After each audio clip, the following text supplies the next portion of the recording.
Hey everyone, today I wanted to make a video on what I believe to be one of the most underrated and underappreciated medium format cameras out there, the Bronica SQ.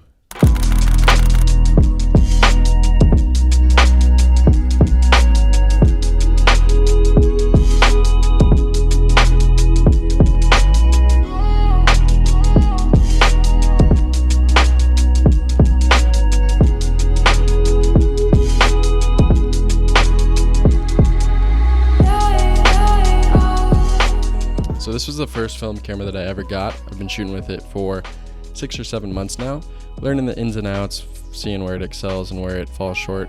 And today I just wanted to share some insights with you in case you're looking to get into the world of medium format film photography. So first of all, this is like I said, 6x6 medium format film camera. That means it shoots a 6 centimeter by 6 centimeter negative square image, which was a big transition for me. Right off the bat, I found composing for square images to be quite difficult, but now I'm mainly shooting like full body portraits with this thing, which I really enjoy. It's quite fun. Haven't been using it so much for landscapes, as I find just square landscape images to be a bit tricky to compose for, but I know a lot of people do enjoy shooting landscapes with this camera. So one of the coolest aspects with this camera is the fact that it's modular. So you can break it down into different pieces. You have your film back that holds the actual film there. You have your top mount piece, your viewfinder. I happen to have the chimney finder on here right now.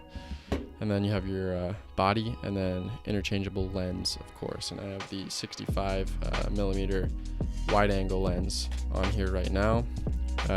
This has been a pretty solid lens, a little bit wide for my taste, but really enjoying it. So the nice thing about this camera being modular is the fact that if one component breaks, you don't have to buy an entirely new kit. You can just replace that one component, which can save you a ton of money. If, let's say, your film back broke, you don't have to buy a whole new camera, lens, and everything else. You can just replace this one film back. As far as 6x6 cameras go, the big dog right now is the Hasselblad 500cm. That's, everybody wants the Hasselblad name.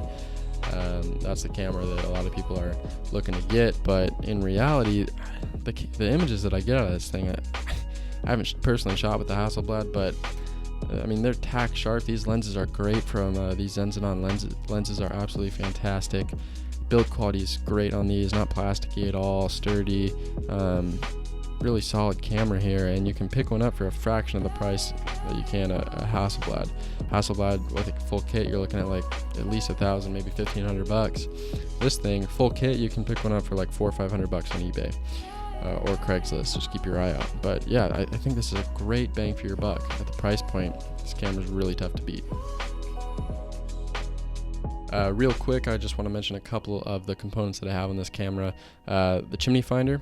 This is a really nice piece because it's got a built-in light meter. That means you don't have to go out and buy a separate light meter, which can cost a couple $100, or you don't have to bring your digital camera out in the field with you to expose your images.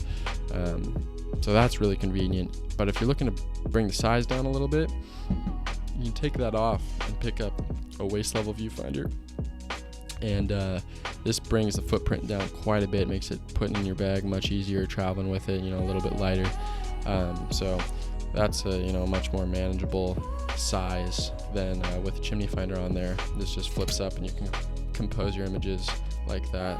Got a little magnifying glass there too that pops out. So that's a nice couple pieces to have, the chimney finder and the waist level viewfinder. Next component, the lens, 65 millimeter.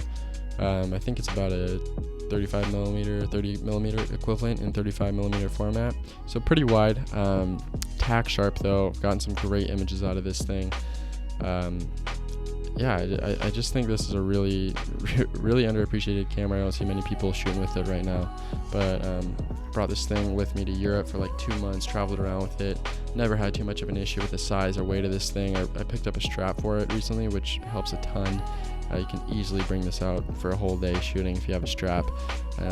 Compared to like a Canon 7D or a DSLR, it's a little bit longer, but as far as weight and overall size management goes, I don't think it's that much more difficult to lug this thing around.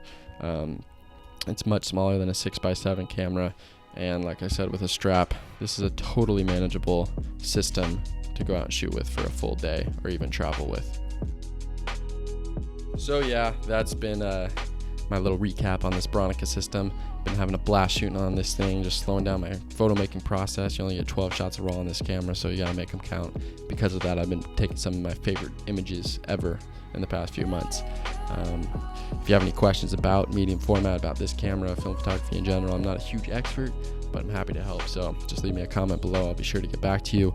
Next week I got a big vlog kind of thing coming, film photography vlog, going out and shooting photos, that kind of thing. So that'll be a lot of fun. But anyway, thanks for tuning into this video. I will catch you guys next week.